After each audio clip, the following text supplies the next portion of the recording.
Hello, my pretties. So tonight I was going to do a repair video on a Prism 5 AC Gen 2. Not because I'm procrastinating. I've got the other videos coming. It's just that I was fixing a bunch of stuff for a friend tonight, and I figured I'd show you guys a repair on the Prism, and I failed miserably because it had a lot more damage than I thought, and that's why Thomas does the repairs on these boards and not me, because this is really fine work. I'm good with power supplies. But anyway, I digress.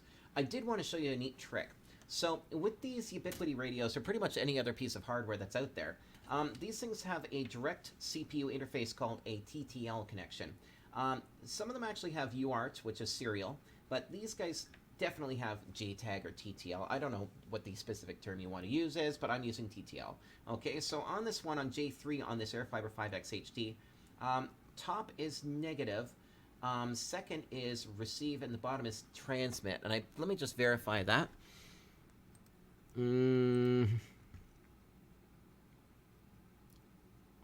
Okay, so white is receive and green is transmit. So negative, receive, transmit. Okay, so RX, TX. Okay, so that's on J3 right there. Now there's also a positive connection you can hook up here, but you know what, realistically, TTL adapters, it's bad to actually use the power on them. And in fact, I've been meaning to do this. Because when you try to power these little devices, chances are you're going to try to bring the whole thing up, and you're going to overpower your USB port, and it's going to trip.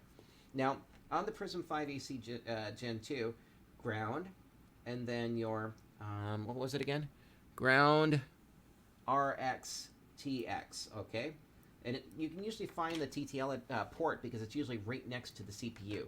So anyway, now that that's been said, let's switch over to the screen and check it out, okay? So we're going to go over here now. Let me go over to OBS and switch over to screen cap.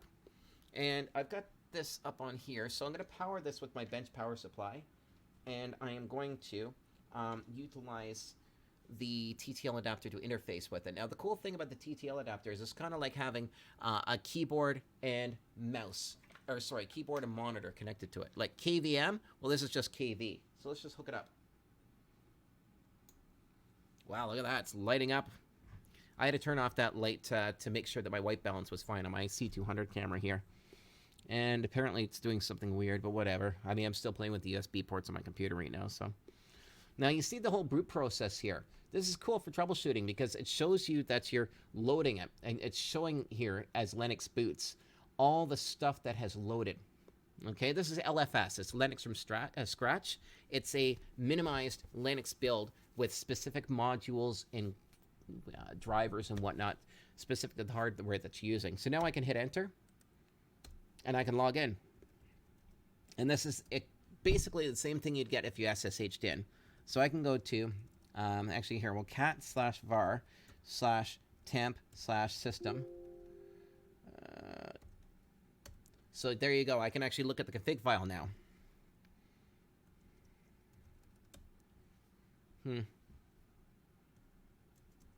There we go. So we can just take a look at all the entries in the config file if we want to. There we go. cat/var/ actually, you know what? Why am I doing that? I'm just going to hit the up button. There we go. And I'm going to do more instead because I'm stupid. Oh, we don't have more. We only have less. Ha ha ha. Well, anyway, you get the idea. It's just like being in terminal, right? It's basically like you're just connecting directly to the CPU rather than going through SSH. So I'm actually in the configuration file for this device right now, which is kind of handy because if the device is borked and you can't get in through Ethernet and for some reason you don't have a backup, this is one of the ways you can actually get into it and pull it. I think you can also do it through the app, through the wireless management interface as well, through Bluetooth. But anyway, this is just another way to do it. Now I'm going to show you something else. Let's reboot this thing and watch. When this thing boots, you can actually usurp the bootloader so it stops loading the OS and instead allows you into some tools. Now, you've only got a few seconds to do this, so watch closely. Plug it in. There. Enter.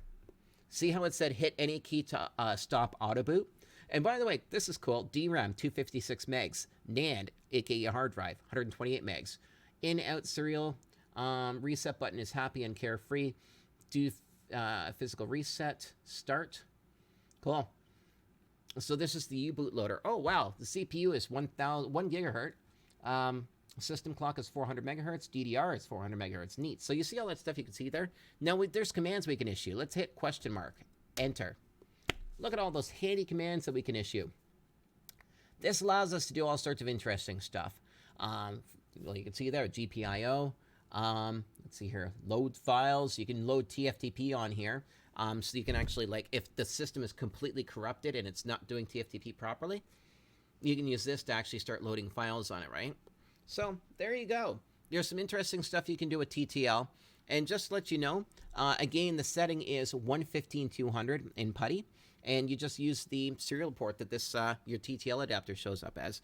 And I'll put a link to the TTL adapter a TTL adapter on Amazon in the description of the video.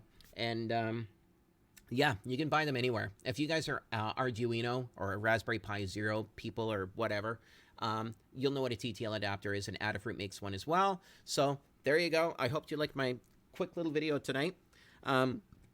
The reason why I did this video in the first place was because I just fixed a bunch of radios for a friend, and I had some on the bench, so I figured I would try to do a video of me repairing one of the radios, and that radio was so beyond hope that I couldn't fix it. It was right fucked. So I just said, well, everything's out here anyway. I'm just going to plug this TTL into this AF5XHD, which is so full of rust I would never deploy it, and show you guys. And I also noticed that there wasn't anything out there showing people what the TTL settings were, or the ports or whatever on these radios. So how is anybody supposed to figure out how to get into one of these if they actually had to fix it?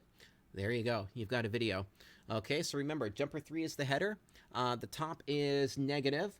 The second pin is receive. And the third pin is transmit. And of course, the fourth pin is power, but don't use your TTL adapter to power your radio. When you're working on it, give it 24 volts and just connect to the header with your USB TTL adapter only, okay? That's going to get you in.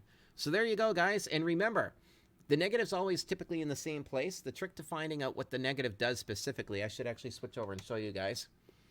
Let's see here. Bench cam. There we go.